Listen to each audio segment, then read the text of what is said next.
Once upon a time, in a land that's not so far away, where the mountains are capped with pure white snow and the green valleys echo to the tinkling of cowbells, there was a piece of wood.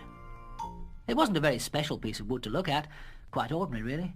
You know, the sort of thing like that old garden log you burn on the fire in the winter time to warm up the room. Now this piece of wood was lying in a forest, almost hidden by bluebells and all the other spring flowers, until one day a carpenter by the name of Master Antonio found it there. "Perfect," he said to himself. "This piece of wood will make a fine new leg for that little table of mine." So he took it back to his workshop, and with a sharp axe removed the bark and the rough surface of the wood. But just as he was going to strike the first stroke, "Careful! Don't hit me too hard!" the carpenter stopped dead. His terrified eyes scanned the room to see where the small voice had come from, but there was nobody there. He looked under the bench, into a cupboard that was always shut, into a basket of wood shavings and sawdust. He even looked up the chimney, just in case it was some mischievous little child playing a practical joke. But no, there was nobody there. "Imagination," he sighed. "Must be getting tired." So he picked up the axe again and struck a tremendous blow onto the piece of wood. "Ouch! You've hurt me!" This time the carpenter was really terrified. His eyes bulged out of his head with fear, his mouth gaped open, and he began to stutter and tremble all over just like a bowl of jelly. "Can a piece of wood cry and wail like a child?" he said, fixing his eye on the little log as though it would suddenly pop up and hit him over the head.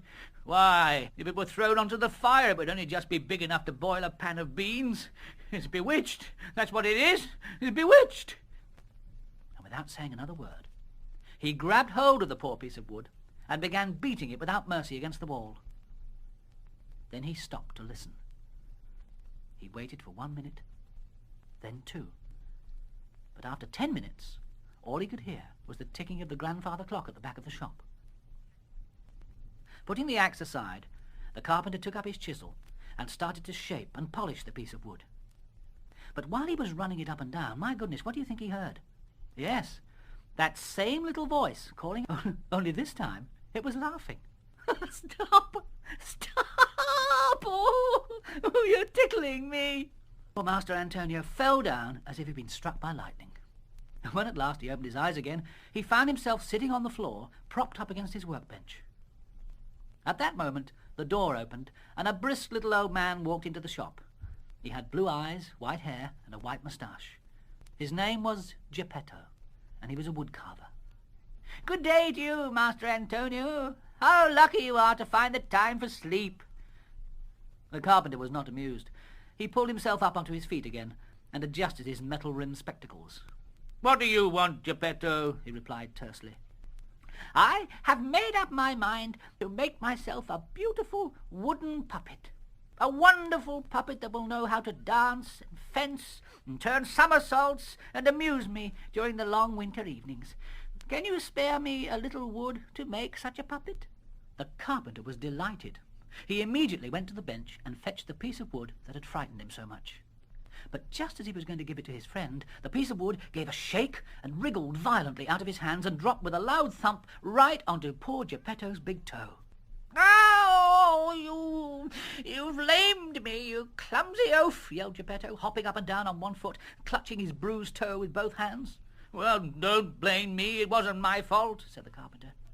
"Oh, yes, it was," cried the piece of wood. "What did you say?" asked Geppetto.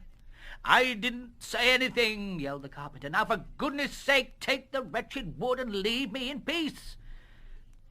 And with that, Master Antonio opened the shop door for his old friend, shook hands with him, and bade him a fond farewell. Geppetto thanked the carpenter, and carrying his fine piece of wood, he returned, limping, to his own house. Geppetto's home was a little ground floor room with furniture that couldn't have been simpler. There was an old chair, a bed that made a twanging sound every time you sat down on it, and a small broken-down table. And perched high up on the wall was a clock. Not an ordinary clock, mind you, but one that was guarded over by a little wooden bird named Clara, who not only told the time, but also what the weather was going to be like. "Cuckoo," she called on every stroke of every hour. "Cuckoo." As soon as he reached home, Geppetto gathered all his tools together and immediately set to work on making his puppet. First, he made the hair, then the forehead, and then the eyes. But suddenly, imagine his astonishment when he noticed that not only could the eyes move, but that they were staring straight at him. "Why are you looking at me like that, you naughty wooden eyes?" he said. "You're a very mischievous little boy, you know that, don't you? I once knew a beggar boy as mischievous as you.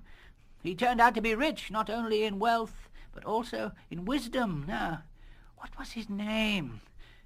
Ah, yes, I remember. Pinocchio. I think I shall call you by the same name, and who knows, perhaps it will bring you luck. Yes, Pinocchio." He then proceeded to carve the nose, but no sooner had he made it than it began to grow, and it grew and grew and grew until, in no time at all, it had become such an enormously long nose that it stretched right up the wall and nearly knocked poor Clara Cuckoo off her perch. Cuckoo! Poor Geppetto tired himself out with cutting off the nose, but the more he cut and shortened it, the longer the nose became.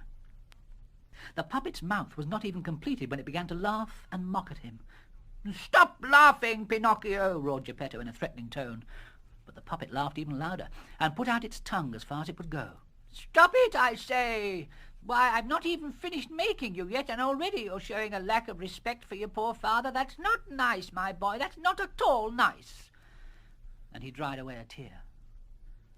After a while, Geppetto decided to continue his work.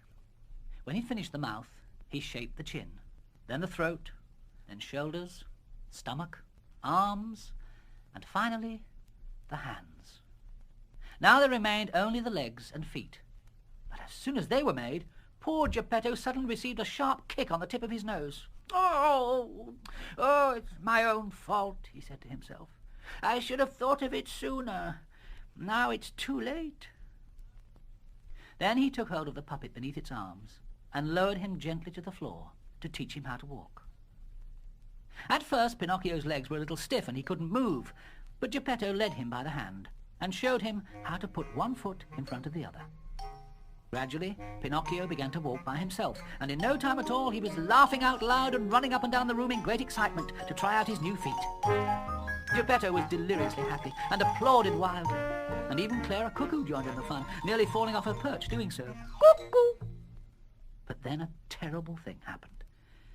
As Geppetto looked on helplessly, Pinocchio suddenly leapt up onto the window ledge, jumped into the street, and ran off. "Oh, stop him! Stop him!" shouted Geppetto.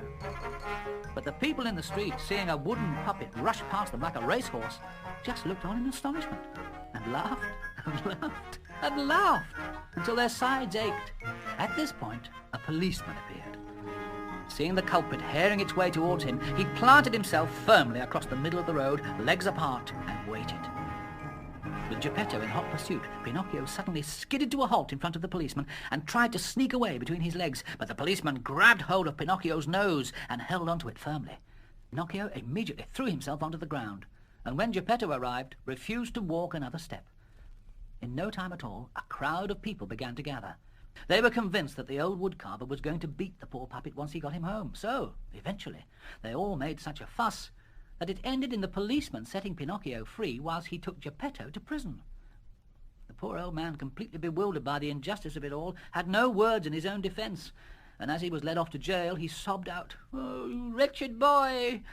And to think of all the trouble I went to make him into a nice puppet." Pinocchio ran off as fast as his legs could carry him. He rushed across fields, jumped high banks, thorn hedges, and ditches full of water, exactly as every young rabbit would have done if pursued by hunters. As soon as he got back to old Geppetto's house, he found the street door open. So he rushed in and threw himself down on the bed with a great sigh of relief. But just as he was about to relax and fall asleep, chirped a very strange voice from the other side of the room. "Who's that?" called Pinocchio. "I might ask you the same question, puppet." Pinocchio turned round and saw a big cricket crawling up the wall. Who are you? What a stupid question. Only a puppet could ask a question like that.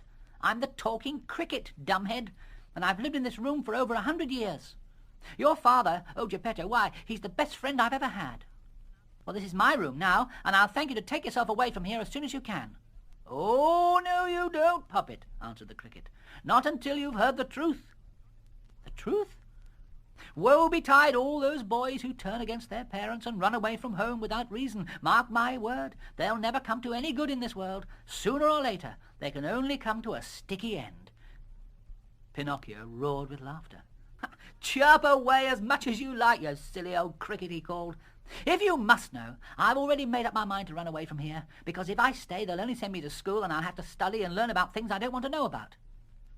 Then you're an even bigger chump than I thought you were, replied the cricket.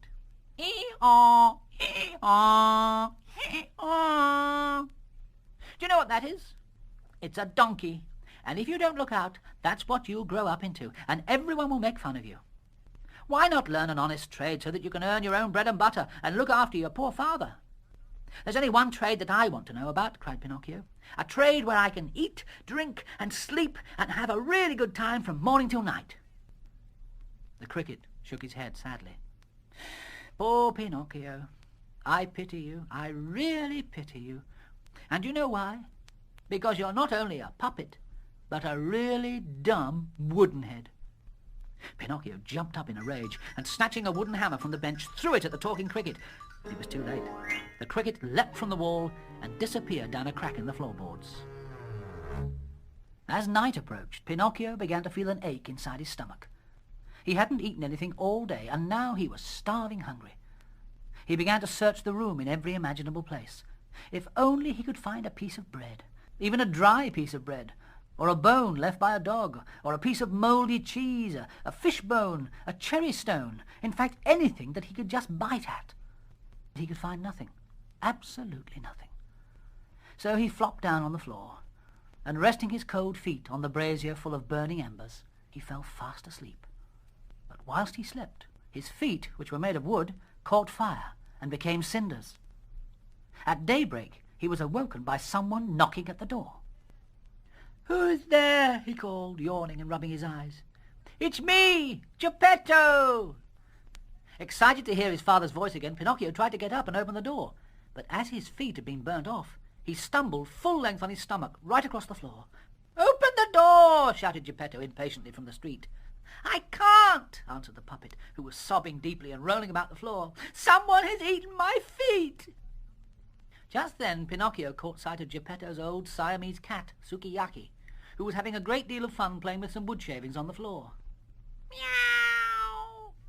It must have been the cat," called Pinocchio. But Geppetto, convinced that this was just another of the puppet's tricks, climbed up the wall and got in through the window. At first he was furious, but when he saw his poor Pinocchio lying flat on his stomach and really without feet, he became quite overcome with grief. He took the puppet in his arms and kissed him and made a great fuss of him, and as the big tears rolled down the old man's lined, rusty cheeks, he sobbed, "Oh, my poor little Pinocchio, my poor son, how could I let such a terrible thing happen to you?" But after Pinocchio told his father of the miserable time he'd had searching for food, Geppetto dug deep into his pockets and took out 3 large, juicy pears. After he had eaten the first pear in just 2 greedy mouthfuls, Pinocchio threw away the core, but Geppetto quickly picked it up again, with a stern warning. "Never throw away good food, my boy. There may be others who are just as hungry as you." "Meow!" yelled Sukiyaki in total agreement. "Cuckoo!" squeaked Clara, likewise. Now that his stomach was full again, Pinocchio was becoming restless, and he begged his father to make him a new pair of feet. "Why should I?" asked Geppetto. "Why should I make you new feet when the first thing you will do is to run away from home again?" "Oh, no, Papa," replied the puppet, with his head hanging low in shame. "I promise that from now on I'll be good, and go to school, and study, and do well, and make you proud of me." All mischievous little boys tell the same story when they want something badly enough. But I'm not like other boys, Papa. I'm the best of all boys, and I always speak the truth. I promise you that I will learn a trade and be a comfort to you in your old age." Although Geppetto had tried to look stern, his eyes were full of tears. It was more than he could bear to see his poor Pinocchio in such a pitiable state. So, without saying another word, he took up his work tools and began to carve away at 2 small pieces of well-seasoned wood. In no time at all, Pinocchio's new feet were finished. 2 little feet, swift, well-knit, and full of energy. As soon as he realized he had feet again, Pinocchio jumped down from the table on which he was lying and ran and skipped around the room as though he were a young gazelle. He was deliriously happy. "Oh, thank you, Papa, thank you," he yelled ecstatically. "Now that you've given me my new feet, I'll keep my promise to you and go to school this very minute." "Oh, good boy, Pinocchio. I knew you'd be a credit to me." "Papa, I almost forgot. I have no spelling book." "Spelling book? If I'm to go to school and learn how to read and write, the most important thing of all is a spelling book." Once again, Geppetto's expression changed. "Yes, you're right, my boy," he sighed.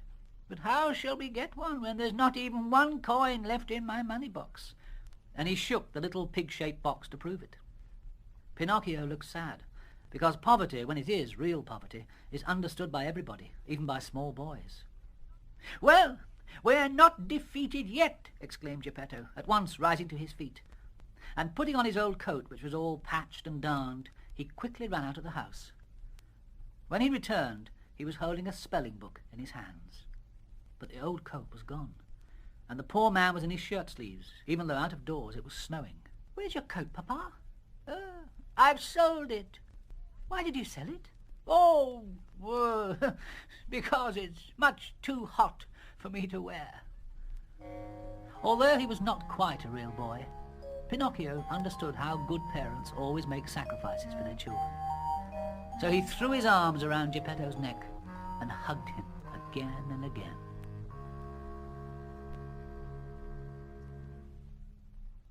As soon as it had stopped snowing, Pinocchio set out for school with his fine new spelling book under his arm. As he went along, he began to imagine all sorts of things and to build 1,000 castles in the air, each more beautiful than the other. "Today at school I will learn to read. Then tomorrow I'll begin to write, and the day after to learn numbers. Then, when I've earned a great deal of money, I shall immediately buy a beautiful new cloth coat for my papa." "Cloth? No, my papa shall have a coat made of gold and silver, covered all over with diamond buttons." Whilst he was dreaming about it, he thought he heard something in the distance. Music. He stopped and listened. It was coming from the end of a long road that led to a little village on the seashore. Pinocchio liked what he heard, and soon his new feet were tapping in rhythm to the catchy tunes. "I wonder what that music can be," he said to himself. "It seems such a pity that I have to go to school because... He hesitated. Should he go to school, or should he go and see what the music was and where it was coming from? "Perhaps today I'll go and hear the music, and then tomorrow I'll go to school," he finally decided with an abandoned shrug of his shoulders. Pinocchio found his way to the middle of a large square filled with people, all crowding round a gaily painted building made of wood and canvas. "Great Puppet Theatre," proclaimed a huge poster on the wall outside. Well, as he couldn't read, Pinocchio didn't really know what it all meant, but nonetheless it sounded very exciting. A small boy told him it cost a couple of coins to go inside the Great Puppet Theatre. Pinocchio considered this for a moment, and then, without any shame at all, said to the boy, "Will you lend me the money?" The small boy roared with laughter. What did Pinocchio take him for, a millionaire? Pinocchio looked despondent. "Will you give me 2 coins for this new spelling book?" The small boy cringed at the thought, pulled a face, and walked off.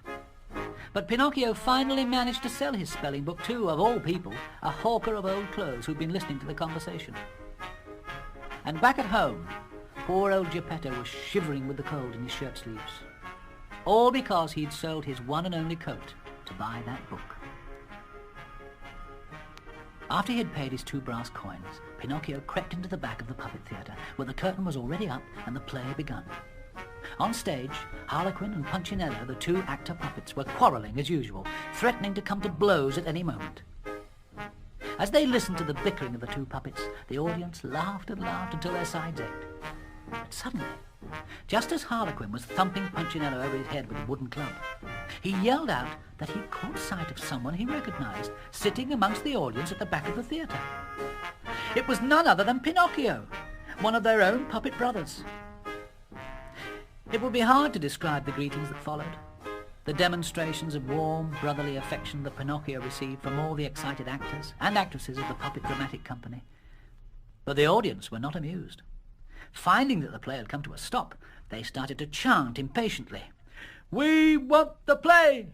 We want the play!" Suddenly, the air became paralyzed with silence.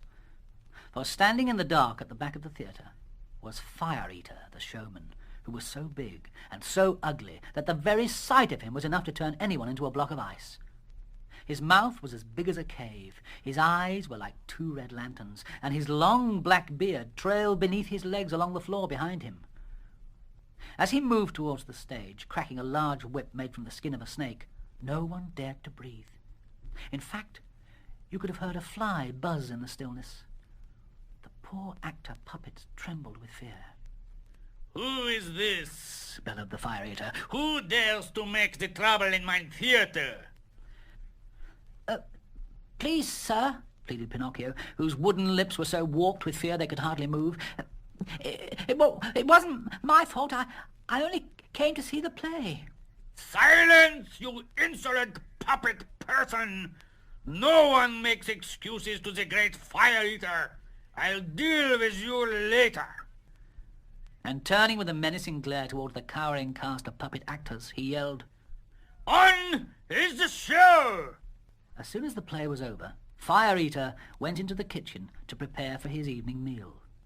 A most succulent sheep was turning slowly on the spit in front of the fire, but as there was not enough wood left to finish roasting it, he called out, "Bring me that puppet person. He is made of dry wood and will burn beautifully on mine fire for the roast." Harlequin and Punchinello were horrified, but one threatening glance from their master was enough to tell them that they could not disobey. After a while, they returned to the kitchen, carrying poor Pinocchio, who was struggling like an eel out of water, screaming desperately, "Papa! Papa, save me! I don't want to die! I don't want to die!"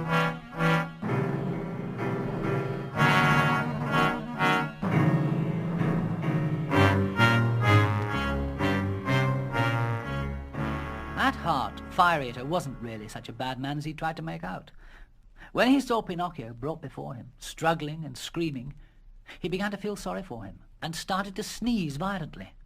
Harlequin thought this was a good sign, for it meant that Fire Eater had decided to spare Pinocchio's life. "Come here, puppet person. Where are your mamma and your papa? Are they still alive?" "Please, sir, my papa is alive, but I never knew my mamma." "Then I have great pity for you. A puppet person without a mamma deserves my pity."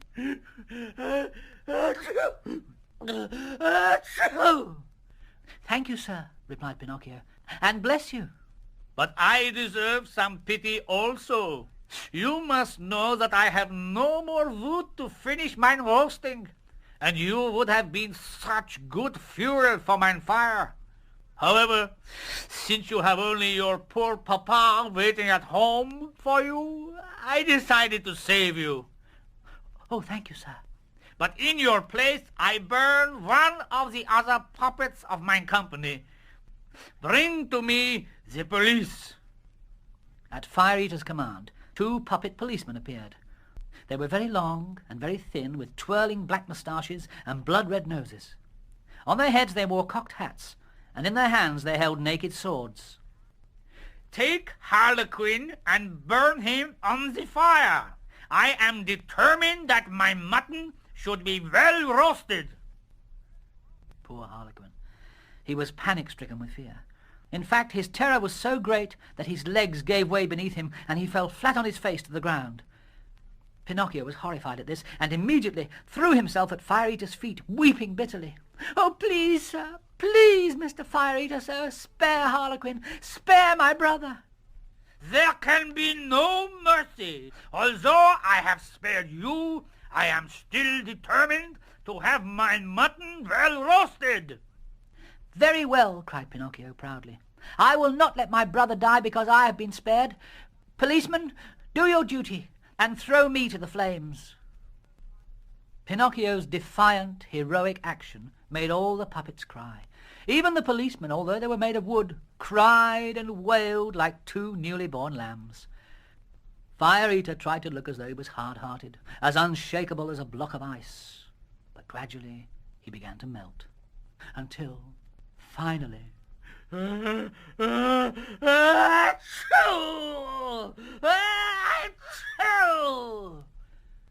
when he'd sneezed 4 or 5 times, the puppets were amazed to see their master wiping away huge tears which were rolling down his cheeks and into his long black beard. "Then are we saved?" asked Pinocchio in a trembling voice. "Are we both saved, me and my brother Harlequin?"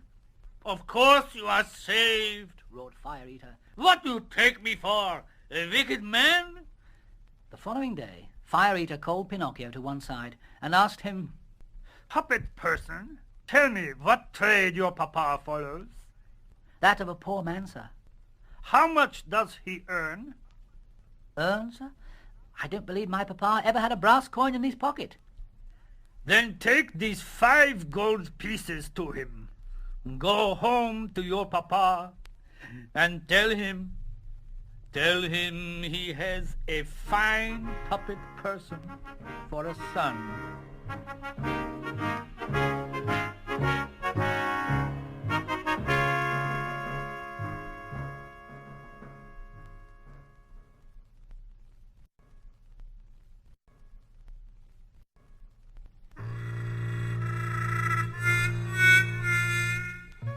Winding his way home along a wide country lane, Pinocchio suddenly came across a lame fox who was guiding a blind cat whom he was leaning on.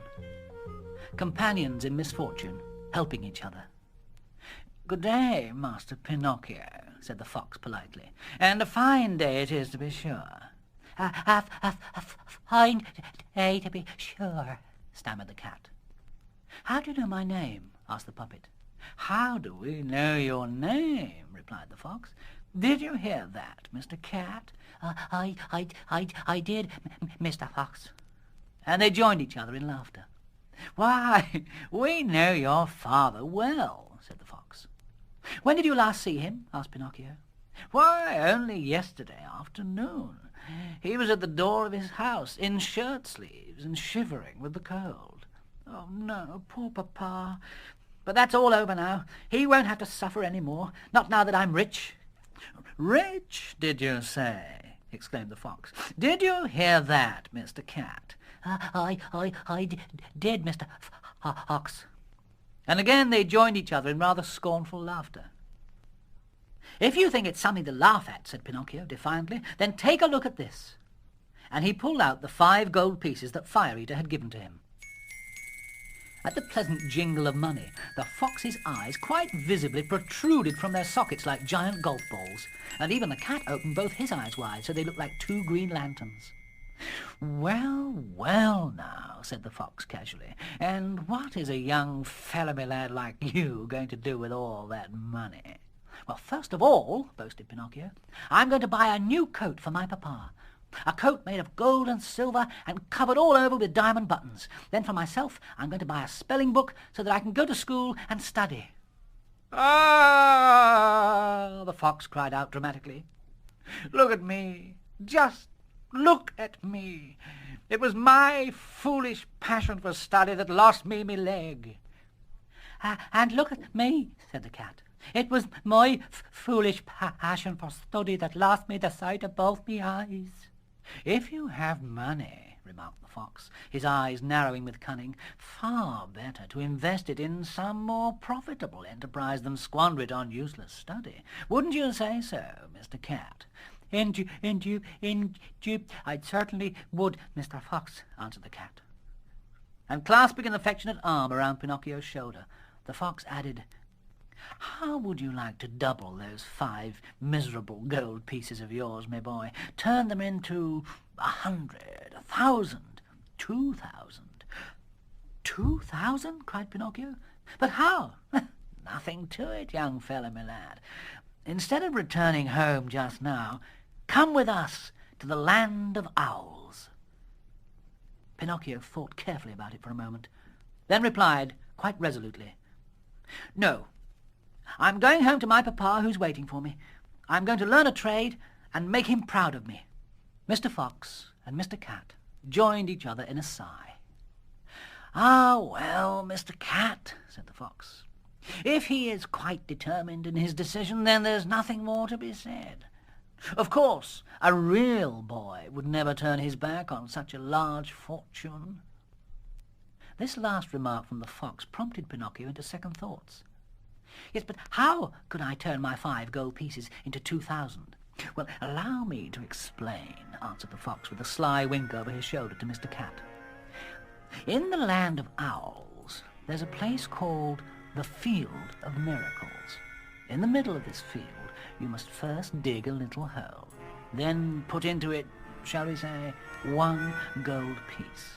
Cover up the hole with a little earth, water it with 2 pails of water, sprinkle it with 2 pinches of salt, and when you return to the field the following morning, what will you find but a beautiful tree, its branches laden with as many gold pieces as they can hold?"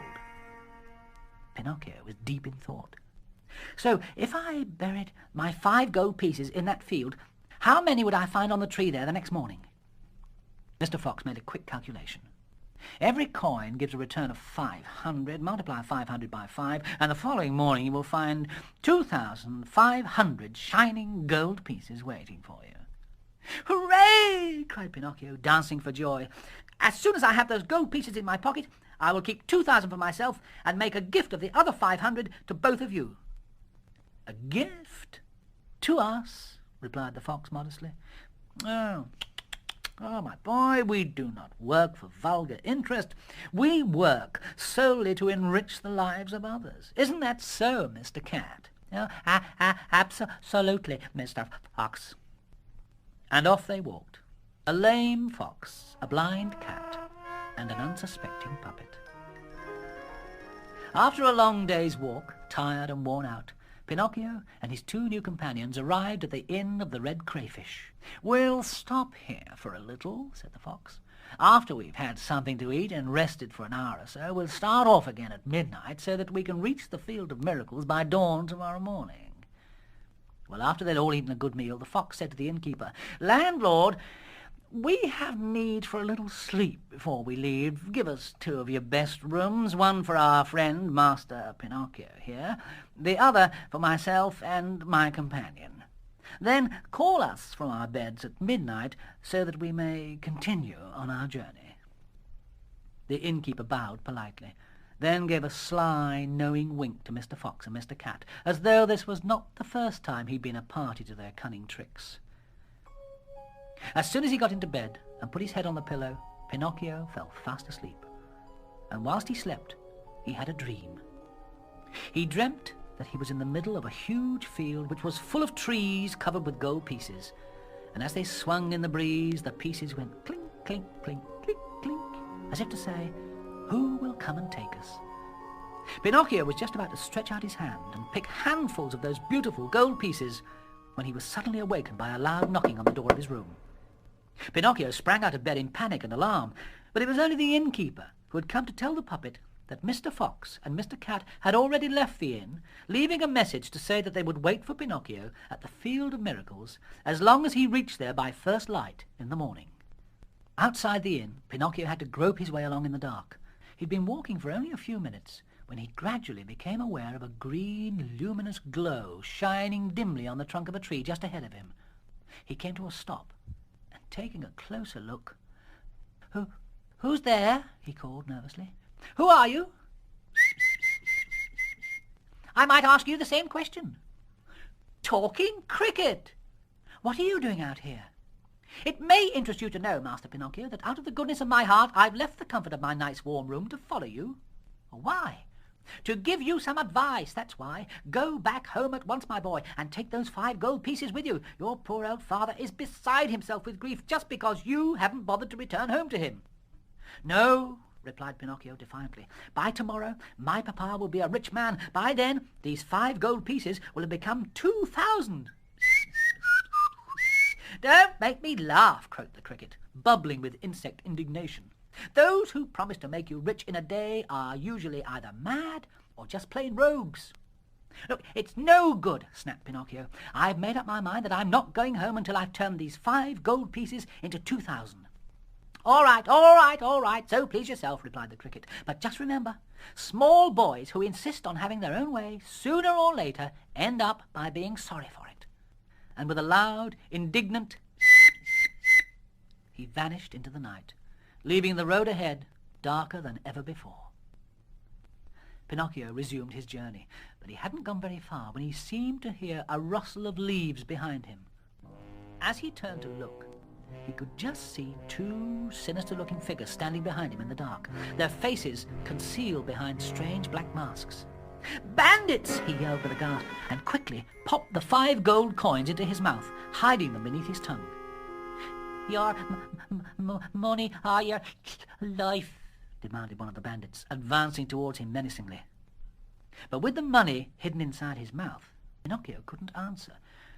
So, in a rather clumsy display of mime language, he indicated that he was only a poor puppet without so much as even a brass coin in his pocket. Come on now, puppet, warned the taller of the 2 criminals, using a very suspect bandit's voice. Hand over your money, or you're a goner. But Pinocchio shook his head energetically. If you don't cough up, me lad, after we've killed you, we'll kill your old man. "We mean it," said the other. "We'll kill your papa." "No!" roared Pinocchio, and as he said it, the gold coins clinked inside his mouth. You young rascal, you! So that's where you've hidden your money, is it? Come on, spit it out. But Pinocchio was obstinate, and clamped his lips together as tight as he could. So one of the bandits seized hold of him by the end of his nose, and the other held onto his chin. But no matter how hard they tried to force open his mouth, Pinocchio's lips remained firmly closed. Then the smaller of the 2 bandits pulled out a knife and tried to force it between the puppet's lips like a lever. But quick as lightning, Pinocchio caught hold of the bandit's hand and sunk his teeth into it. Yelled the bandit in absolute agony. But imagine Pinocchio's astonishment when he discovered that his teeth were not biting into a hand, but a cat's paw. In one swift movement, Pinocchio managed to break loose from his 2 assailants, and leaping over a hedge by the roadside, he ran off as fast as he could across the fields beyond. The 2 bandits made after him, but when they tried to leap over the hedge, they both ended upside down in a muddy ditch.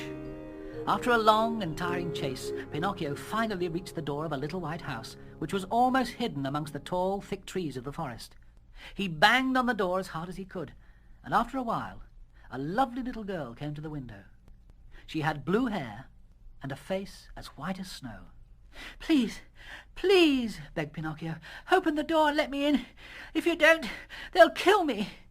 But even as he was saying it, he felt himself grabbed around the neck, and the 2 bandits were upon him again. Oh, no, you don't, you young varmint. You won't get away from us again. And drawing out 2 long, pointed knives, they both stabbed them into Pinocchio as hard as they could. But as they were rather stupid bandits, they'd forgotten that the puppet was made of very hard wood. So all that happened was that the blades of the knives merely snapped off, leaving nothing more than the handles. So, think you're clever, do you, me boy? Snapped the tall bandit. Well, we'll show you. And with an angry snarl, they tied Pinocchio's arms behind him, knotted a rope around his feet, then hanged him upside down from the branch of a tall tree called the Big Oak. Now let's see how long you can keep your mouth shut, laughed the tall bandit. By the time we return tomorrow, let's hope you'll have come to your senses and coughed up them 5 gold pieces. Till then, farewell, puppet, farewell. Farewell, called the other. With that, the 2 bandits disappeared into the night, cackling with satisfaction at their own ingenuity, leaving poor Pinocchio hanging upside down from the branch of the tree, hoping upon hope that it wouldn't be too long before someone, somewhere, would come to his rescue.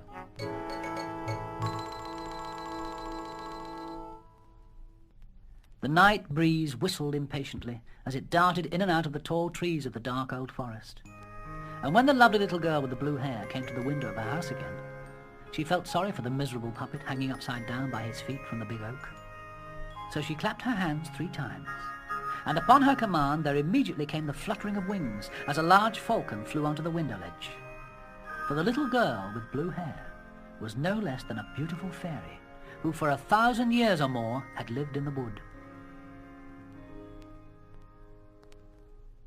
"Fly to that puppet hanging from the big oak," she commanded. "Break the knot around his feet, then lay him gently on the grass at the foot of the tree." The falcon lowered his beak, then flew off, and within a moment the command had been obeyed. Now the fairy clapped her hands twice. This time a magnificent blue poodle appeared, walking upright on his hind legs, exactly as if he'd been a human animal. He was wearing the full-dress livery of a coachman. "Be quick," said the fairy. "Bring out the most beautiful carriage in my coach-house, and go to the big oak where you will find a poor puppet stretched out half dead on the grass. Pick him up gently and bring him here to me." The poodle coachman wagged his tail obediently 3 or 4 times, then ran off as fast as a racehorse. When the carriage returned, the fairy, who was waiting at the door of her house, took the poor puppet in her arms and carried him up into a little room where the walls were made of mother of pearl. Then she summoned the most famous doctors in the whole forest, Dr. Crow, Dr. Owl, and Dr. Talking Cricket. As soon as they were assembled round Pinocchio's bed, the Blue Fairy, as she was called, asked them if the puppet was dead or alive. Dr. Crow was the first to offer a diagnosis, so, after feeling Pinocchio's pulse, then his nose, then the little toe of his foot, he solemnly pronounced that to his expert belief the puppet was already quite dead. But he estimated that if he was not dead, then it would be a sign that he was still alive. Dr. Owl thought otherwise. Although he hated to contradict his illustrious friend and colleague Dr. Crow, in his considered opinion the puppet was still alive, but if he was not alive, then it was surely a sign that he was dead. "And you, Dr. Talking Cricket," asked the fairy, "what opinion do you have to offer?" chirped the cricket. "In my opinion, my lady, when a doctor doesn't know what he's talking about, the wisest thing he can do is to keep quiet. But I can confirm that the puppet you see before you has a face that is not new to me. In fact, I have known him for some time, and I must warn you that he is an out-and-out scoundrel." Pinocchio opened his eyes briefly, but quickly shut them again.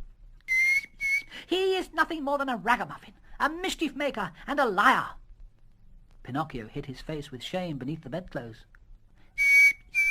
"But worst of all, he is a disobedient son who will surely make his poor father die of a broken heart." A suffocated sound of sobs and crying was heard from beneath the bedclothes. Dr. Crow peered over his spectacles and suggested that when a dead person cries out loud, it is a sign that he is on the road to recovery. Dr. Owl thought otherwise.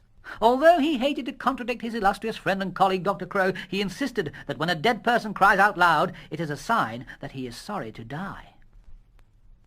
As soon as the 3 doctors had left the room, the Blue Fairy saw that Pinocchio was in a high fever. So she dissolved a white powder in half a tumbler of water, and offering it to the puppet, said lovingly, "Drink this, and you will soon feel better." Almost miraculously, Pinocchio was cured, and in no time at all he was rushing about the room as happy and lively as a young rooster. "I'm glad to see my medicine has done you good, Pinocchio," smiled the Blue Fairy. "Now, tell me how it is that you fell into the grasp of those 2 evil bandits." "Well, they stopped me on the road after the fire eater gave me some gold pieces to take to my father, so I hid the gold pieces inside my mouth and ran away from them as fast as I could, but they caught up with me and hanged me upside down from a big tree." "And where are these gold pieces now?" asked the fairy. Pinocchio lowered his eyes and bit his lip artfully.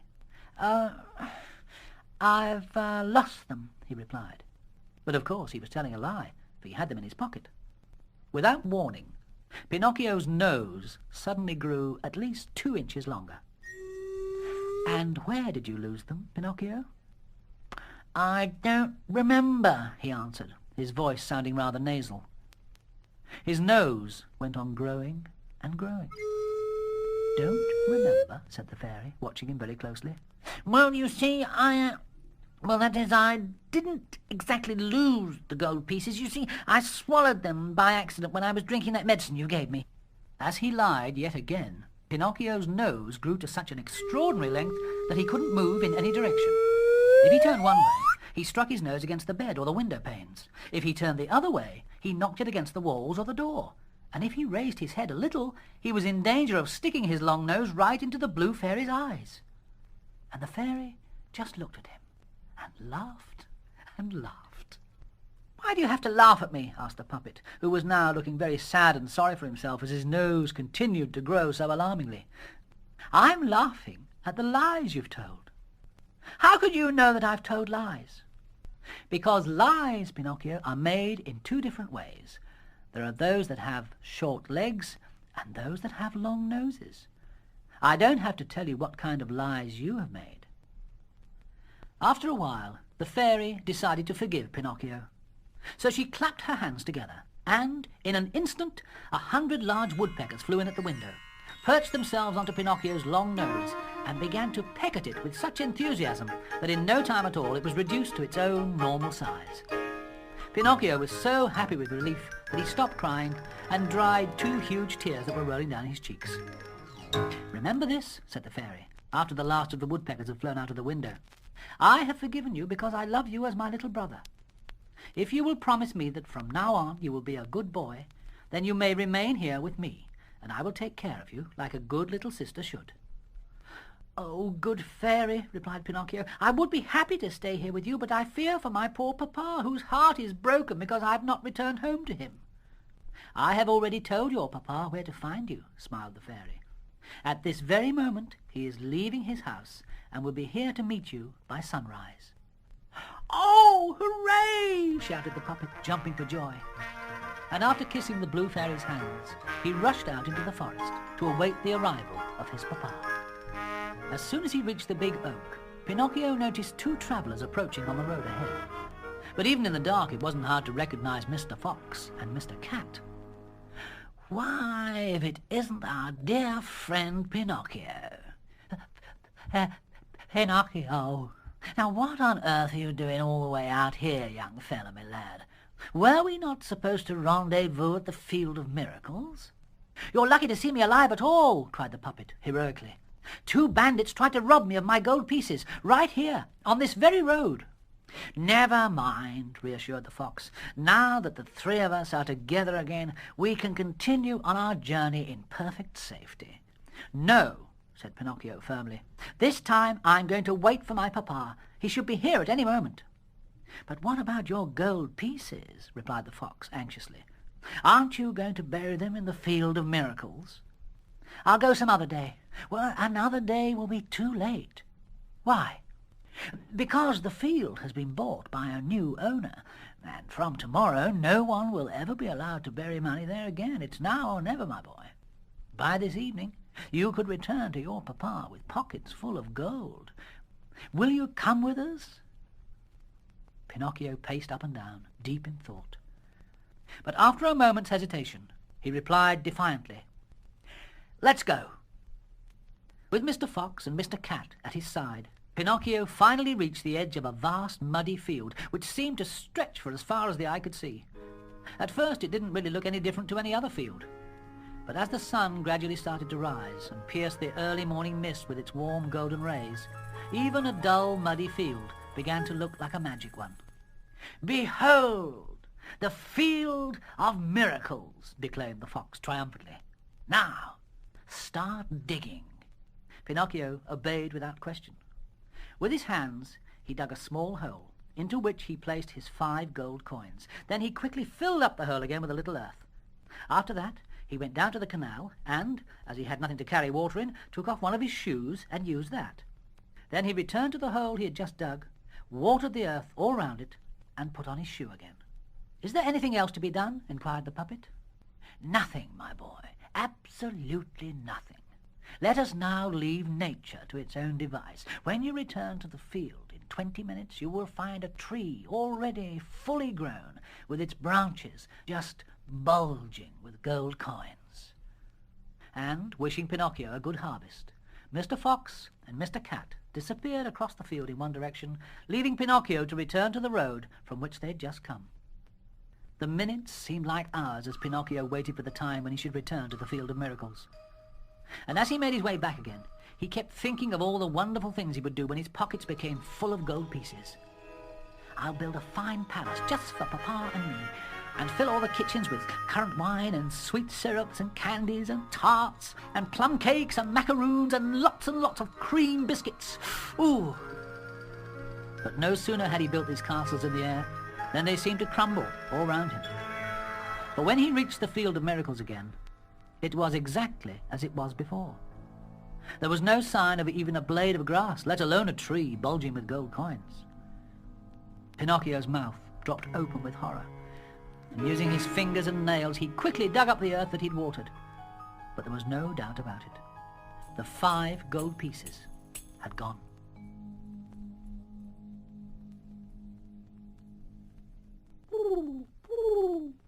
"Whatever is the matter, child?" called a soft, sweet voice from nearby. Pinocchio turned to look and saw a large white pigeon hovering above his head with outspread wings. "I don't want to talk about it," replied the puppet. "I'm too upset." "I understand," answered the pigeon sympathetically. "But before I go, will you tell me if among your wooden friends you know a puppet who is called Pinocchio?" Pinocchio looked up with a start. "That's me. My name's Pinocchio." At this, the pigeon descended rapidly to the ground. He was bigger than a turkey. "Then if you are Pinocchio," he said, "you must also know Geppetto." "Well, of course I know Geppetto," replied the puppet, quickly jumping to his feet. "Geppetto is my poor papa. Oh, please, pigeon, if you have seen him, please tell me, is he still alive?" "He was, the last time I saw him." "Where was that?" "On the seashore. He was building a little boat for himself to cross the ocean." "How far is it from here to the seashore?" asked Pinocchio breathlessly. "Ooh, hundreds and hundreds of miles as the crow flies. But then the crow is rather an inferior bird." Pinocchio looked disconsolate. "Hundreds and hundreds of miles?" "If you like," said the pigeon, "I'll carry you there on my back. My feathers are very good quality, you know." Pinocchio was overjoyed. Without another word, he jumped onto the pigeon's back, placed a leg on each side of him like men do on horseback, and held on tightly to one of the pigeon's feathers. And up they went. Up, up, up, and within only a few minutes they'd flown so high that they almost touched the clouds. The following morning they reached the seashore. The pigeon placed his passenger down onto the sand, and after Pinocchio had thanked him for all his kindness, he quickly flew off again and disappeared into the clouds. The shore was crowded with people who were looking out to sea. They were shouting and waving and hopping up and down with fear and anxiety. Pinocchio quickly asked an old woman what had happened, and was told that a poor father who had lost his son had sailed off in a boat to search for him on the other side of the water.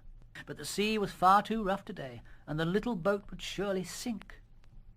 Pinocchio looked out to sea and fixed his eyes on the small sailboat that was struggling to keep afloat. And with a piercing scream he yelled, "Papa! Papa!" But suddenly a tremendous wave rose up, and in an instant the small boat completely disappeared. The assembled crowd groaned sadly, and murmuring a prayer to themselves, started to return to their homes. But as they were doing so, they were suddenly distracted by a loud, desperate shout. "I'm coming, Papa!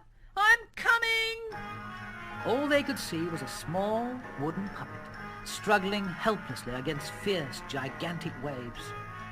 And although Pinocchio was made of wood and floated easily, the tearful crowd soon lost sight of him, and he was seen no more.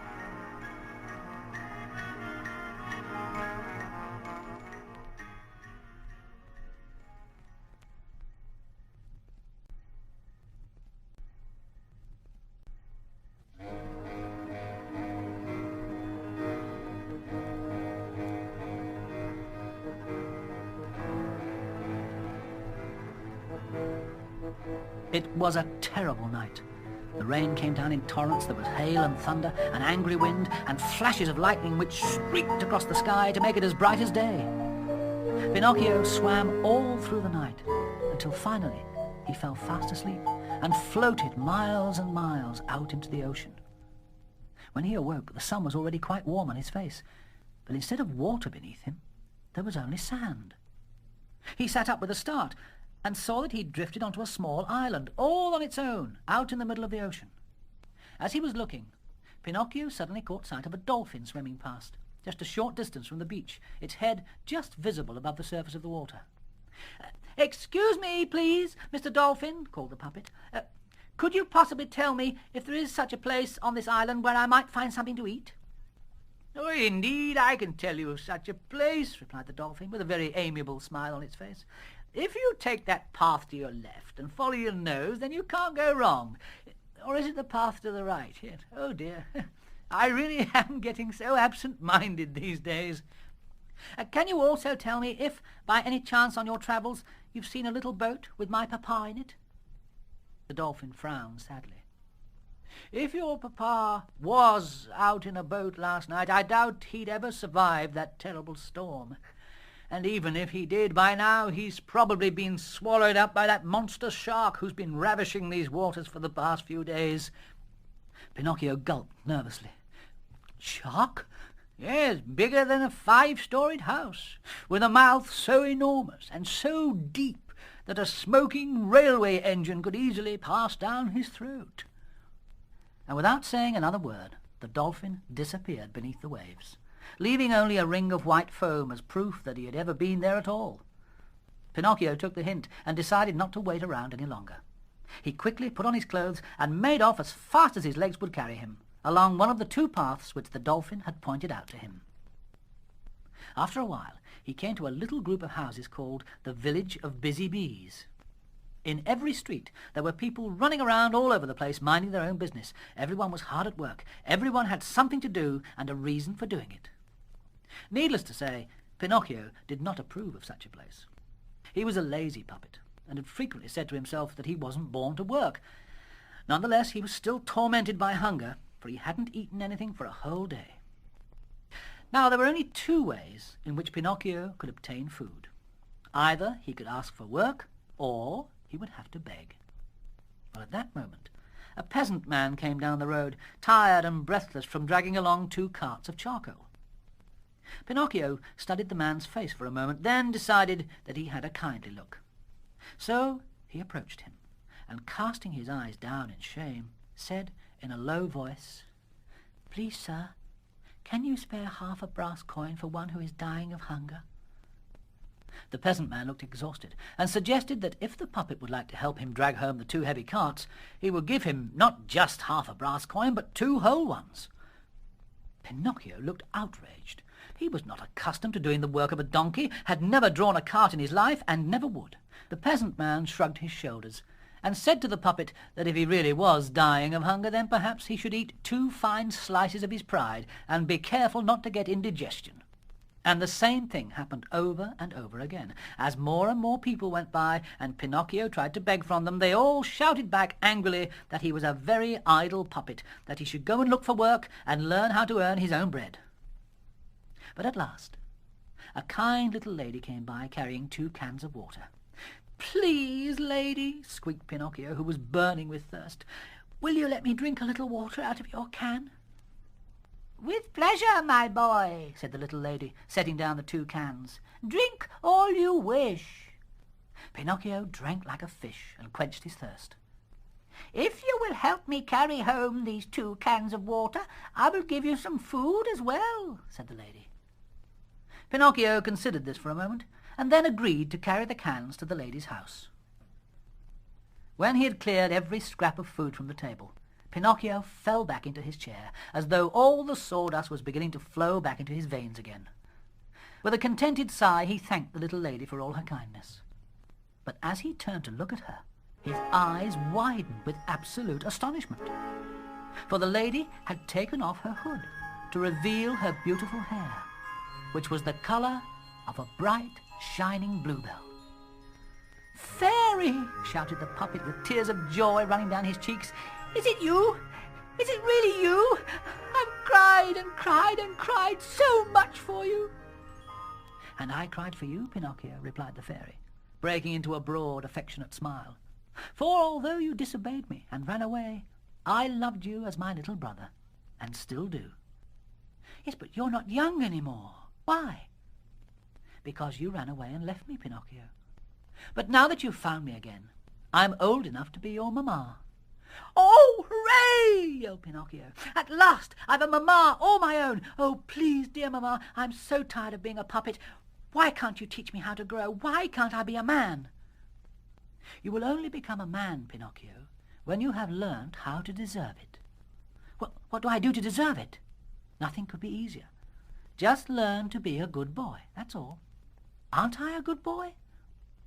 "Good boys are obedient to their mamma and papa. They learn how to work, to speak the truth, and to go to school." "If I go to school and learn to do all the things you say, will I see my poor papa again?" "Of that I am sure," replied the fairy.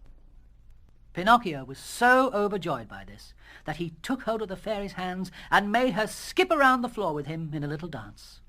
"But beware," warned the fairy. "From this day on you must obey me and do as you're told." "I promise," said Pinocchio. But then a questioning look came across his face. "But if I promise to do all the things you ask of me, if I study and work and go to school, will I become a real boy, and will I grow up to be a man?" The blue fairy smiled tenderly, but with a firm warning. "It's up to you, Pinocchio. Only you." The very next day, Pinocchio went to school. All the other children were delighted when they saw a puppet amongst them, and they played all sorts of tricks on him. But Pinocchio was determined not to be upset, and in no time at all they made friends with him and liked him enormously. And even Pinocchio's teacher praised him. She found him attentive, studious, intelligent, always the first to arrive at school and always the last to leave when school was over. But Pinocchio had only one fault. He had made so many friends that amongst them were several young rascals who were well known for playing truant from school. One day, as he was on his way to school, several of these young rascals came running up to him in an air of great excitement. "Here, come with us!" cried Candlewick, a scruffy little boy who clearly hadn't bothered to clean his teeth or comb his hair that morning. "Come on, we're going to see the monster shark." "Shark?" yelled Pinocchio, his eyes bulging with curiosity. "Is it the same one who was there when my poor papa was drowned?" "Who knows?" replied Candlewick. "Why don't you come with us to the beach and find out?" "No," said Pinocchio firmly. "I'm going to school." "We could be there and back in no time at all," said Candlewick with an artful wink at his pals.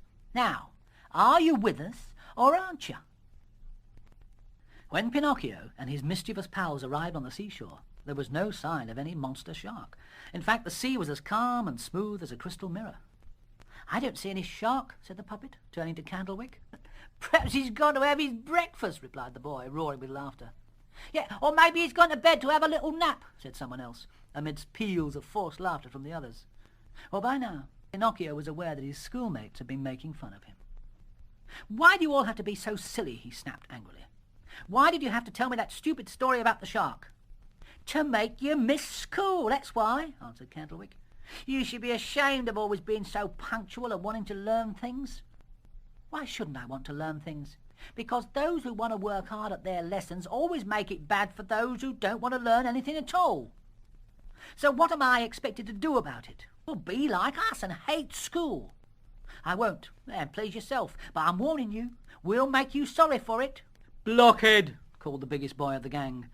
"I may have a blockhead," replied Pinocchio defiantly, "but I have more sense in mine than all of your heads put together." The gang of ruffians were outraged. And then one of the smaller boys, he had an unfortunate habit of never wiping his nose, suddenly grabbed hold of a large and heavy school book which Pinocchio had been carrying inside his satchel. He hurled the book with all his force at the puppet, but instead of hitting Pinocchio, it struck Candlewick full on the side of his head, causing him to collapse in a heap onto the sand. Convinced that their pal was dead, the other boys ran off in terror as fast as their legs could carry them. Only Pinocchio remained. Hurrying to the water's edge, he soaked his handkerchief in the sea and then went back to Candlewick. But as he was bathing the boy's forehead, Pinocchio suddenly became aware of someone hurrying across the sand towards him. He turned with a start.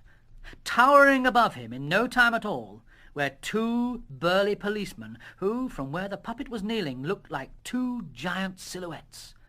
Pinocchio looked terrified, for although he hadn't actually done anything wrong, he nonetheless felt extremely guilty. And when the first policeman suddenly produced a pair of handcuffs and started to place them onto the puppet's wrists, Pinocchio quickly slipped between the second policeman's legs and galloped off along the seashore faster than any beach pony.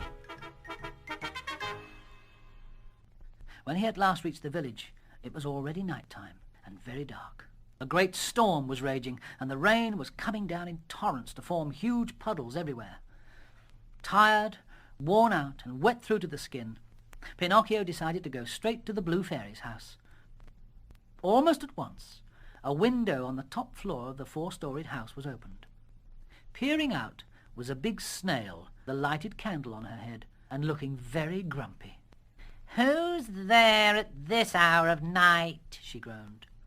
"Please, miss, is the fairy at home?" called Pinocchio. "The fairy's asleep and not to be disturbed. Who are you?" "It's me." "Well, who's me?" "Pinocchio the puppet." The snail moaned loudly. "Oh, wait for me there," she called. "I'll come down and open the door as soon as I can." "Oh, for pity's sake, hurry, I'm dying of the cold." "I'm a snail, my boy, not a greyhound. Snails never hurry." And with that, she slammed the window, mumbling and grumbling and groaning to herself about useless puppets who dragged people out of their shells in the middle of the night. Now there was nothing for Pinocchio to do but sit and wait.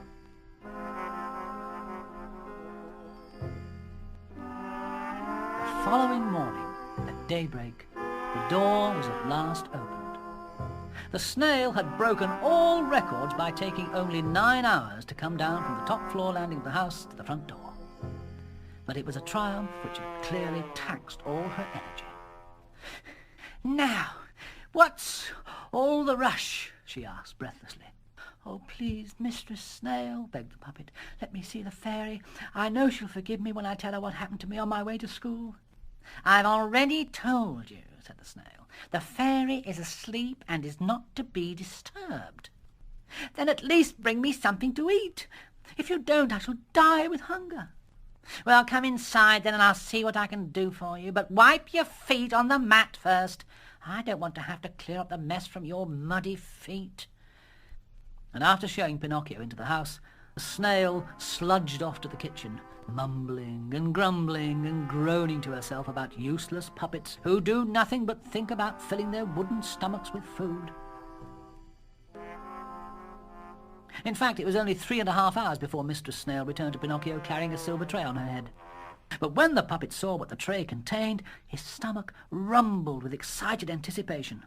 A loaf of bread, a whole roast chicken, and 4 huge ripe apricots. "Think yourself lucky," grumbled the snail. "This is the breakfast the fairy has sent for you." Pinocchio couldn't wait to satisfy his hungry appetite, and grabbed at the food as though he hadn't eaten for years instead of a day. But when he started to eat the delicious-looking things that had been put in front of him, he was horrified to discover that the bread was plaster, the chicken cardboard, and the 4 apricots made of coloured stone. Poor Pinocchio! All this was more than he could bear. He wanted to cry, but the pangs of hunger were gnawing away at him, and he was unable to prevent himself from fainting away. When he recovered, he found himself lying on a beautiful sofa, which was covered in rich brocade and oriental silk. But the colour soon returned to his pale cheeks as he gradually opened his eyes and caught sight of the Blue Fairy sitting on the sofa at his side. "Very well, Pinocchio," she said in a sweet and loving voice. "I will forgive you once more, but next time will be your last." Pinocchio promised that from that moment on he would go to school and study and work hard and never again be tempted from the right path. And indeed kept his promise until the end of the year. In fact, he worked so hard at his studies that during the examinations before the school holidays he became the best pupil in his class. The Blue Fairy was delighted by her little son's progress. So one day she decided the time had come for Pinocchio to receive his just reward. "Tomorrow, my child," she said, "tomorrow your wish shall be granted. From that day on you will cease to be a wooden puppet, and you shall become a real boy." It would be impossible to describe Pinocchio's joy when he received this news. It was the very height of his ambition, the day when his dreams would finally come true. To celebrate such a triumphant occasion, all the puppet's school friends were invited to a grand breakfast at the Blue Fairy's house. In no time at all, Pinocchio had invited every friend he knew, and there were many. Amongst them was Candlewick, the scruffy boy who was probably the laziest and most mischievous in the whole school. He only washed when his papa was watching him, tied tin cans to the tails of poor harmless cats and dogs, and worst of all, never helped old ladies to carry home their heavy shopping from the market. Nevertheless, Pinocchio was devoted to him and had every intention of inviting Candlewick to his party first, before he'd spoken to anyone else. But when he went to Candlewick's home, the boy wasn't there. So it wasn't until the end of the day that Pinocchio eventually found his friend swinging back and forth on the gate of an old peasant's cottage. "Where have you been, Candlewick?" asked Pinocchio. "I've been looking everywhere for you." "Why?" sniffed Candlewick sourly. "Because I want you to come to my party. Tomorrow I'm going to be a real boy." "So what?" "But you must come," begged the puppet. "You're my best friend." "Nah, sorry, chum. I'm going away tonight." Pinocchio's face lengthened despondently. "Going away? But where?" "To live in a wonderful country where it's all play and no work." "I've never heard of such a place," said Pinocchio sceptically. "It's a place called Toyland, and they have fun and games from morning till night, and when you get up the following morning it starts all over again." Pinocchio sighed longingly. "Oh, that's the life for me," he said. "Then why don't you come too?" asked Candlewick, giving his friend a persuasive nudge with his elbow. "No, never," insisted Pinocchio. "Why not?" "Because I promised my mamma I would never again stray from the right path. I'm going to be good and keep my word and be a real boy." Candlewick bit his lip and tried to think quickly, but it was a bit difficult because usually he couldn't think for himself at all. Tell you what," he said. "Why not hang around till the coach comes? The least you can do is to see your old pal off for the last time." Pinocchio's eyes widened with curiosity. "Coach?" he asked. "What coach?"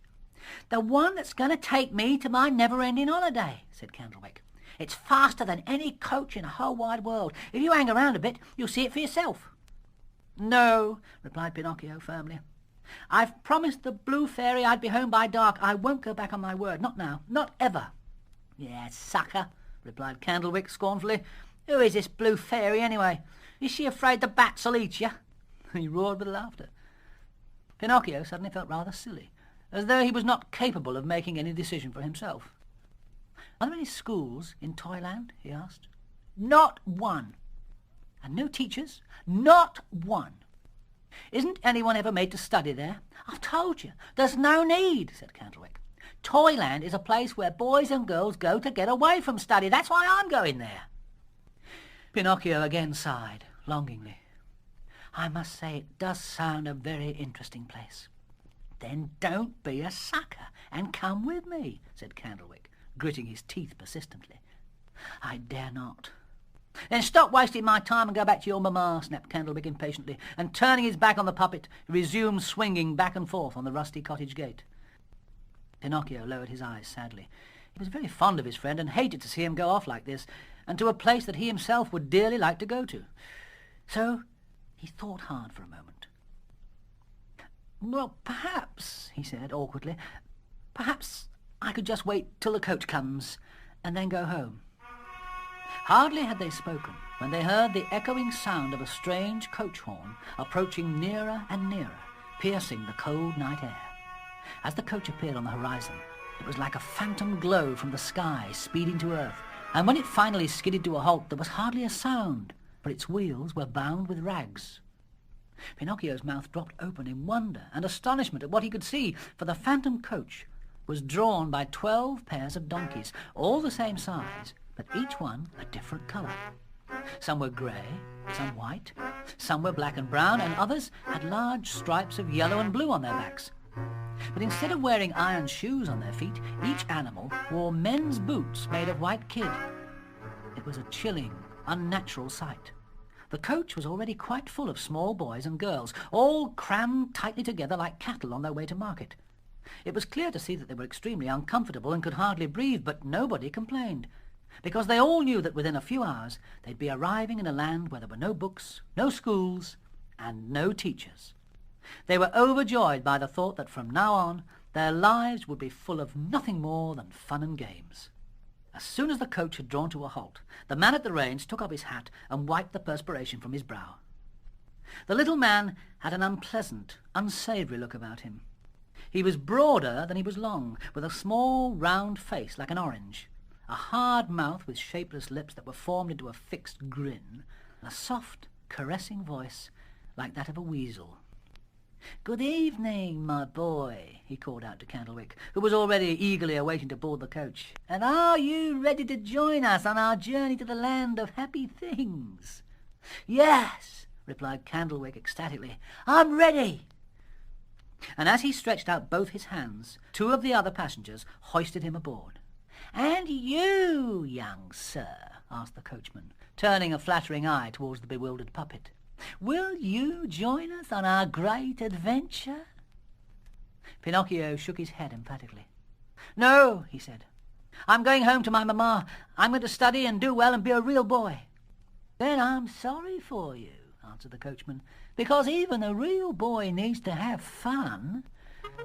And soon the whole coach was resounding with the cries and yells of Candlewick and the other passengers, all chanting together in one great chorus, enticing Pinocchio to go with them and have some fun.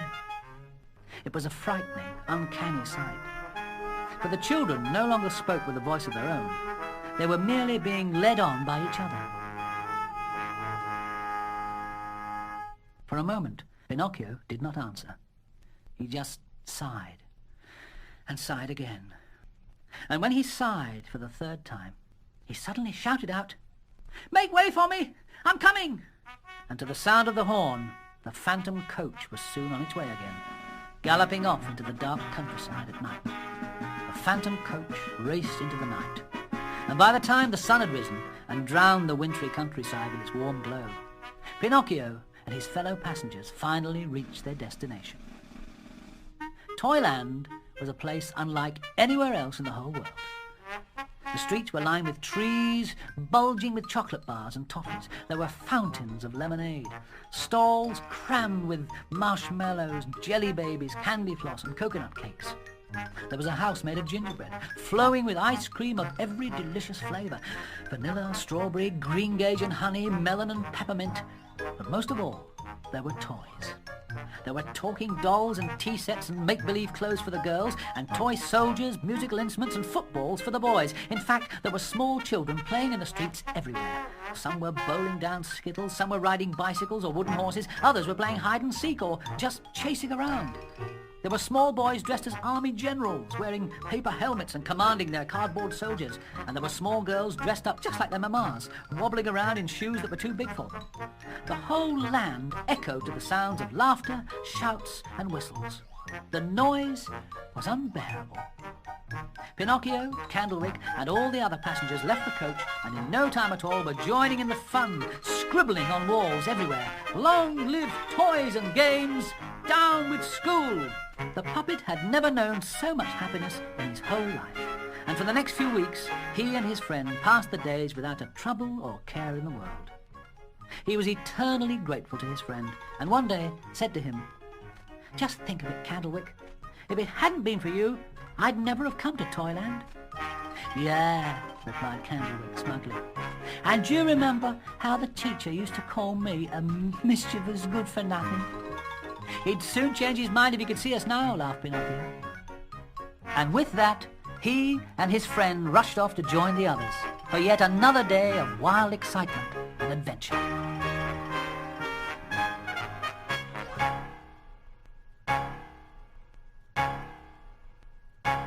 One morning, Pinocchio woke up in a very strange mood. He had been itching all night, and he had a violent urge to scratch them.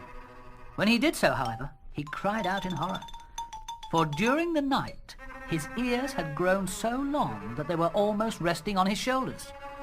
He jumped out of bed and quickly searched for a mirror, but when he couldn't find one, he filled a basin with water, and reflected there was a sight which chilled his body to ice. His head had sprouted 2 huge donkey's ears, covered with fur and prickly like a brush. Pinocchio was so upset and worried he rushed outside to look for Candlewick, but as soon as he got outside he suddenly remembered his donkey's ears, which were now protruding high above his head. He hurried back into the room again, and finding a big woolen cap, covered it over his ears until it was nearly touching the tip of his nose.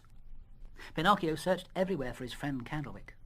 He looked for him in the streets, in the gingerbread house, even in the little puppet theatres, which were crammed with laughing children, most of whom were new arrivals. But nowhere could he find him. Finally, he went to Candlewick's house and knocked on the door. "Who's there?" called a faint voice from inside the house. It was a voice that the puppet could only just recognize. "It's me, Pinocchio, your friend." "Go away."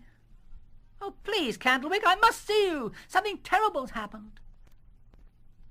After a moment, the door opened, and Pinocchio was surprised to see his friend wearing a large woolen cap on his head, one just like his own. "Candlewick," said the puppet, rather puzzled, "have you got the same fever as I have?" They took off their caps at the same time, to reveal donkey's ears protruding from both their two heads. "When did you first know?" asked Pinocchio glumly. "This morning, when I woke up. I scratched my ears 'cause they was itching." "Me too. What are we going to do about it?" "I don't know," said Candlewick with a sigh, "but I'll tell you something. You do look funny with ears like that." "So do you," answered Pinocchio, stifling a giggle. And instead of feeling sorry for themselves, they both burst out into peals of uncontrollable laughter, and they laughed and laughed and laughed until it hurt, until suddenly Candlewick visibly changed colour and swayed to and fro as though he was going to fall over. "Oh, help me, Pinocchio!" he cried. I can't stand up." "Nor can I," yelled the puppet, for the same thing was happening to him. And even whilst they were talking, they both doubled up and began to scramble around the floor on hands and feet. Gradually, the scramble turned into a trot, for their hands had become hooves, their faces lengthened into muzzles, and their backs became covered with a light grey, hairy coat. But the final, most humiliating moment came, when their donkeys' tails began to grow and grow and grow. It was a sad and sorrowful sight, as the two friends became completely transformed into animals, with huge tears of shame running down their muzzles. "Hee-haw!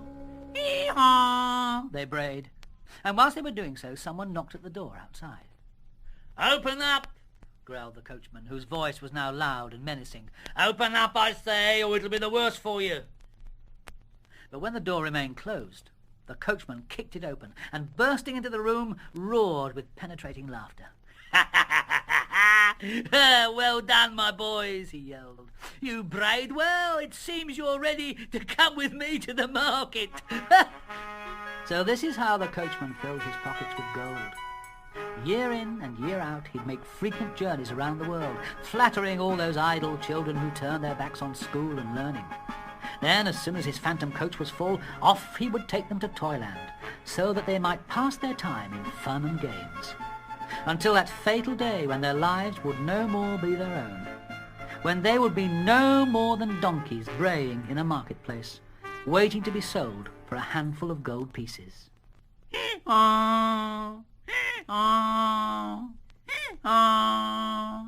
And indeed, buyers were not wanting. Candlewick was bought by a farmer whose donkey had died the previous day, and Pinocchio was sold to the ringmaster of a circus. Every day, over the next few months, Pinocchio was taught to jump through hoops, to dance the waltz and the polka, and even to stand upright on his hind legs. Oh, the indignity of it all. But finally, and only after he'd been given many a whipping, the poor puppet, who was now a donkey, gradually learnt all the things he was made to do. Until at last the time came when his master could proudly announce the great event he'd been waiting for. On every street corner, huge coloured posters spread the news. "Tonight, grand gala performance. Amazing feats by all the talented artists of the circus company, with the added attraction of the world-famous Pinocchio the donkey."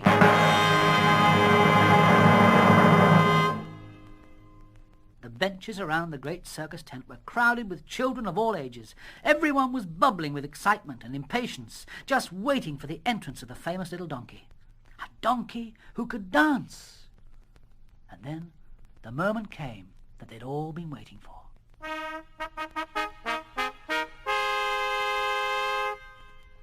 Ladies, gentlemen, and children, called the ringmaster, who was resplendent in scarlet jacket, black top hat, and white breeches, and whose loud, penetrating voice had immediately silenced the crowd. It is my pleasure, indeed it is my honor, to present to you the eighth wonder of the world, the famous, the more than famous, the world famous Pinocchio!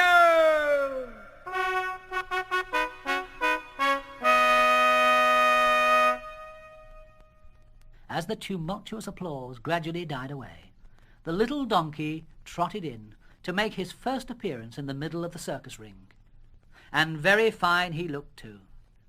He had a new bridle of polished leather with brass buckles and studs, and a shining white camellia draped over each ear. His mane had been combed and curled, and each curl was tied with bows of coloured ribbon. Bow to our distinguished audience, demanded the ringmaster, and Pinocchio obeyed, bending both his knees until they touched the ground, remaining in that same position until the ringmaster cracked his whip and shouted, Pinocchio, walk! On this word of command, the little donkey raised himself up and began to walk around the ring. Now trot, called the ringmaster, and Pinocchio changed his walk to a trot. Now canter! So Pinocchio broke into a canter. Full gallop! demanded the ringmaster. As Pinocchio raced at full gallop around the circus ring, the audience erupted with wild applause. But then, and without warning, the ringmaster suddenly raised his arm up into the air and fired a loud pistol shot.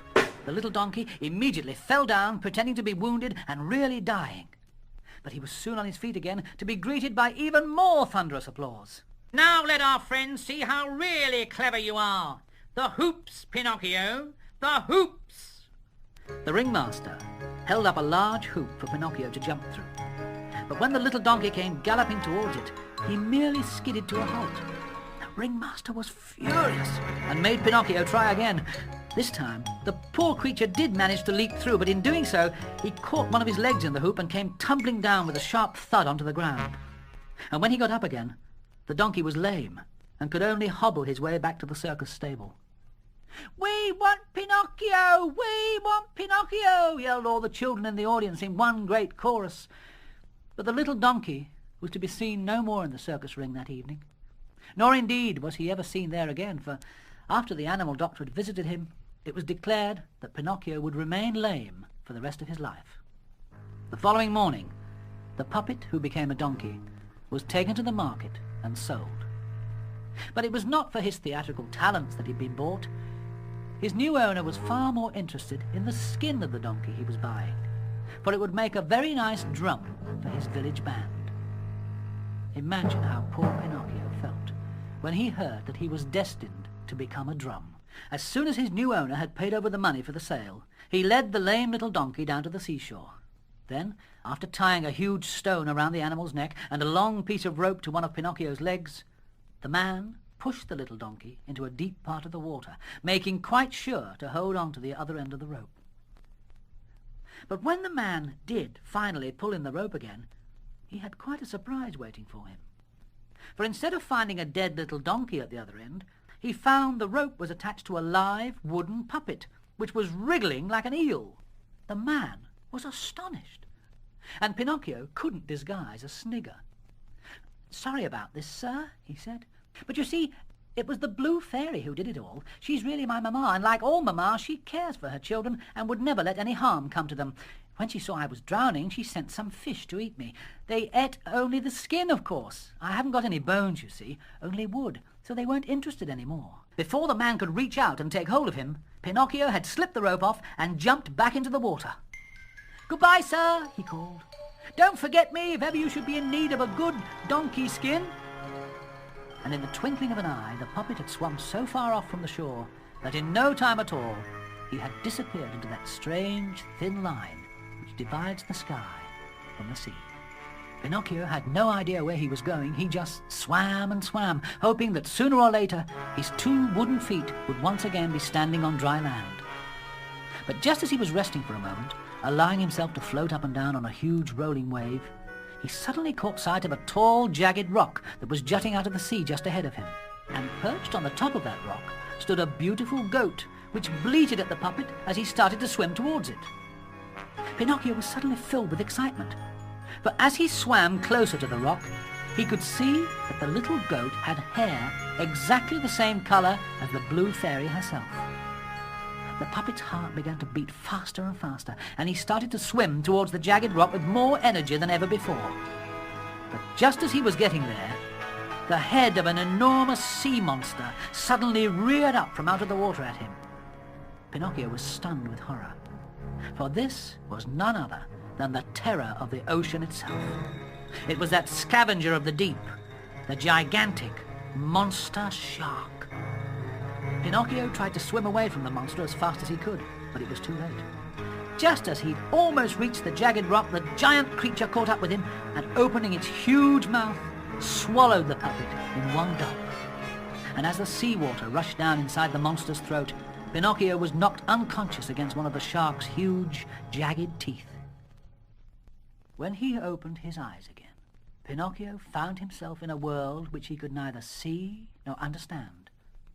All around him it was as dark as night, but there was no moon, no stars to clutter the sky above, and the only sound that could be heard was the drip, drip, drop of water, as though it were running down the walls of some vast underground cavern. Only then did Pinocchio realize that he was a prisoner of the sea monster, and that he was shut up somewhere inside the huge body of the shark itself. "Help! Somebody please help me!" yelled the puppet, crying miserably. But his voice only echoed and gradually disappeared. All Pinocchio could do now was to feel his way along the walls of the shark's enormous stomach. He'd only gone a few paces when he gradually became aware of a dimly shining light flickering in the distance. He walked on, and after a while drew closer and closer to the light. But before going on, he decided to stop and make quite sure what the light could be. So he put his ear to the wall of the monster's stomach and listened. "Cuckoo! Cuckoo!" Pinocchio's heart immediately started to beat faster and faster, as that only too familiar sound seemed to echo delightfully throughout the monster's stomach. "Clara Cuckoo!" he cried joyfully. But no sooner had he said it than he felt something with a fur skin brush itself against his leg, purring loudly in welcome. "Meow! Meow!" screeched Sukiyaki, Geppetto's Siamese cat, and in no time at all the family were reunited, for it was Geppetto himself who was sitting at a little table with a lighted candle stuck into a green wine bottle. The little old man could hardly believe his eyes. Rubbing away huge tears which were rolling down his cheeks, he said, "Can it be true? Or is this just another one of my dreams? Is it really you, my dear son, my dear Pinocchio?" So the puppet just threw his arms around the old man's neck and hugged him until his papa was finally convinced that this was no longer a dream. "But how long have you been shut up here inside the monster's stomach?" asked Pinocchio. So Geppetto told his son about the fatal night when his little boat had been swallowed up by the shark, and how he and Clara Cuckoo and Sukiyaki had managed to survive on provisions they'd found in the wreckage of a merchant ship inside the monster's stomach. When he had heard the whole of his papa's story, Pinocchio was more determined than ever to find a way out of the monster's body. Picking up the lighted candle in one hand and Clara Cuckoo in the other, he led Geppetto and Sukiyaki along the darkened walls of the shark's throat until they finally caught their first glimpse of the starry sky and dazzling moonlight. Now, as the shark was very old, he suffered from all kinds of illnesses which caused him to sleep with his mouth wide open. "Now's our chance," whispered Pinocchio. "As long as the shark is sleeping like this, we can make our escape quite easily. Now, everyone follow me and don't make a sound." So Geppetto climbed up onto his son's shoulders, and so did Clara Cuckoo and Sukiyaki. Without another word, the courageous Pinocchio leapt into the cold water and started to swim away from the shark as fast as he could. Pinocchio swam and swam, but after hours of carrying his papa, Clara Cuckoo, and Sukiyaki on his back, he was thoroughly exhausted. "Oh, Papa," cried the brave puppet, "if we don't soon reach sight of land, I'm afraid we shall all drown." "Drown?" called a voice from nearby. And who should pop his head up from beneath a huge wave but the absent-minded Mr. Dolphin, who had once before helped the puppet when his father had been washed out to sea. "Drown? Why, I never heard such a ridiculous thing in all my life. Don't you know that the seashore is only just over there to the right? Or is it to the left? Oh, dear, I never can remember. Yes, never mind. Just hold on to my tail and I'll take you there." Within minutes, Pinocchio, old Geppetto, Clara Cuckoo, and Sukiyaki were on dry land again. "You've saved our lives, Mr. Dolphin," said Pinocchio. "You're just about the best friend anyone could wish to have." The sun was now rising, and the whole countryside was impatient to show that spring was about to arrive. Tired and hungry and exhausted, Pinocchio and his family made their way along a deserted country lane, hoping to come across a house or cottage where they might work for a mouthful of bread and a place to rest. After a while, they met two villainous-looking individuals who were scarcely recognizable as Mr. Fox and Mr. Cat, those same two bandits who had robbed Pinocchio of every coin he had. Mr. Cat, who had for so long pretended that he was blind, had now, in fact, become really blind. And as for Mr. Fox, his fur coat had become so mangy and moth-eaten that he was now no more than a shadow of his former self. "Oh, Pinocchio," cried Mr. Fox, falling to his knees in humble submission. "Show mercy to those who meant you no harm." Show compassion," begged Mr. Cat. "Give help to your poor friends who will surely die for want of food." "Be off with you, you scoundrels!" roared Geppetto angrily. "My son wants no part of your tricks any more." But Pinocchio begged his papa to have more compassion on those who were unable to help themselves. "I bear you no malice," he said to the two scoundrels, "but remember this. If you wish to eat, then you must do as I intend to do from now on. You must earn your keep."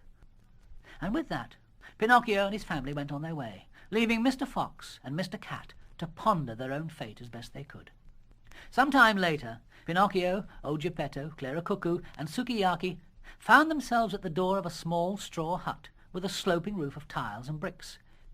Pinocchio went up to the door of the hut and was about to knock when he heard a voice calling from the inside. "Don't knock, just turn the key and the door will open." So Pinocchio did as he was told, and they all went into the hut. But as they looked around, they could find nobody there. "Up here," chirped the voice. "Can't you see me?" "Talking cricket!" yelled the puppet in delight as he looked towards the ceiling and saw the cricket perched on a beam there. Oh, how good it is to see you again." "Don't you give me any of that stuff," replied the cricket. "Not after all the trouble you've given me. I'm sorry, Mr. Cricket, truly sorry, but I promise that from now on I'll give you no more trouble ever again. But tell me something. What are you doing in this house? Who does it belong to?" "It belongs to a beautiful little goat who has hair the colour of the sky itself." "The Blue Fairy!" shouted Pinocchio with tremendous excitement. "Is she here? Is she really here?" "No, she's not," snapped the cricket. "She left here yesterday with tears in her eyes." "Why?" "Because her little son was swallowed up by a shark. That's why." "I must find her," cried the puppet. "I must find the Blue Fairy and tell her that I'm still alive." Just then, old Geppetto groaned with hunger and fell back into a chair, exhausted. "Oh, please, Mr. Cricket," begged Pinocchio, "tell me where I can find some food for my poor papa." "There's a farmer on the other side of those fields who keeps cows. If you ask him, he may give you some milk." Without another word, Pinocchio ran all the way across the fields to the farmer's house. "A tumbler full of milk will cost you half a brass coin, me boy," said the farmer. "I'm afraid I don't have any money at all," replied the puppet. "But if you'll let me draw you 100 buckets of water from your well, perhaps you could give me a tumbler full of milk in return." "Oh, it's a bargain," replied the farmer eagerly. And he led Pinocchio to his garden and immediately taught him how to turn the pumping machine. "I must say you do a far better job than that lazy donkey of mine," said the farmer. "It's a good thing he's dying, because I'd have to get rid of him anyway." Pinocchio was very concerned when he knew that he was doing the work of a donkey who was dying. So he asked the farmer if he could be allowed to see the poor animal. The farmer led Pinocchio into the stable, where, lying on the straw, he saw a beautiful little donkey, who was worn out from hunger and overwork. Bending down beside the animal, Pinocchio whispered in donkey language, "Who are you?" It was as though the poor creature had recognized the voice that was speaking to him, for slowly he started to open his eyes. "My name is Candlewick." They were the only words the little donkey spoke, for when he closed his eyes again, he fell back into a sleep from which he never awoke. From that time on, Pinocchio got up every morning at sunrise and went to the farmer's garden to earn his daily reward of a tumbler full of milk. Nor was he satisfied with this, for he learned to make hampers and baskets of straw, and with the money he got by selling them, he was able to provide food not only for he and his papa, but also for his loyal family, Clara Cuckoo and Sukiyaki. Furthermore, he even succeeded in putting aside a few coins to buy himself a new coat. One day, as he was running across the field on his way to the farmer's garden, Pinocchio heard someone calling to him. "You there? Don't you know me, young puppet?" "Mistress Snail!" cried Pinocchio, delighted to see the Blue Fairy's friend resting in the shade of a huge white crocus. "What are you doing here?" "Why are small puppets always so inquisitive?" replied the snail. "If you must know, I'm out for a little sludge across that field. It shouldn't take me more than 4 or 5 months." "Oh, please, Mistress Snail," begged Pinocchio, "where can I find the Blue Fairy? Has she forgiven me?" "The Blue Fairy is very ill, my boy." "Ill?" "Ever since she thought you were swallowed up by the sea monster, she hasn't eaten a thing, not even a crust of bread." "But she must eat, or she'll die," said Pinocchio, looking very distressed. "Here, take these few coins to her. I was going to buy a new coat with them, but I would rather wear rags than see my poor mamma die. Come back in 2 days' time and I'll give you more money." Mistress Snail was overwhelmed with surprise, and contrary to her usual habits, picked up her shell house and darted off like a lizard. That evening Pinocchio sat up all through the night, making twice as many straw baskets as ever before. He was determined now to earn enough money to buy food for all his family and the Blue Fairy. And then he fell asleep, and whilst he slept he had pleasant, beautiful dreams. He dreamt that he could see the Blue Fairy, shining in the dark as bright as the sun itself, and she was smiling at him. "Well done, Pinocchio," she said, in a voice as pure and sweet and gentle as a morning breeze. "I forgive you the past and reward you with the future. Be of good heart, Pinocchio, and always stay happy." At that moment, Pinocchio's dream came to an end, and he woke up. But as he opened his eyes, he could see that something extraordinary, something wonderful had happened. His arms and legs, hands and feet, his whole body was no longer a body made from an old wooden log. The little puppet now had chestnut-coloured hair, blue eyes, and a fresh pink skin. Pinocchio had become a real boy. To add to his astonishment, he saw that the hut he'd been sleeping in was now a beautiful room with elegant furniture, and there was a new suit of clothes waiting for him, and a new cap, and a fine pair of leather boots that fitted him just perfectly. The new little boy quickly pinched his arm to make quite sure he wasn't still dreaming, but it was all real enough, for after he put on his brand new clothes, he found his coat pocket bulging with gold pieces, with a little note which read, "The fairy with the blue hair returns the gift to her dear Pinocchio. She thanks him for his good heart and hopes that his pockets will never go empty again." "Papa! Papa!" yelled Pinocchio, rushing in to tell Geppetto the good news. But to his surprise, he found the old man now bright and healthy again, just like he'd always been before. Oh, Papa!" cried Pinocchio, throwing his arms around the old man's neck, delirious with joy. "What's happened to us for everything to change like this?" "It's all thanks to you," replied the old man with an artful twinkle in his eyes. "Children who behave badly and become good again, they have the power of bringing happiness to all those who love them." "But where's the old Pinocchio now?" asked the new little boy. Geppetto pointed to a small wooden puppet leaning against a chair, with a smile on its face, its head on one side, arms dangling, and its legs so crossed and bent that it was a miracle it could stand at all. Pinocchio looked at the piece of wood that had once been a log and said happily, "I'm glad I'm not a puppet anymore. It's so much better to be a real boy." Cuckoo! agreed Clara. Agreed Sukiyaki. Likewise.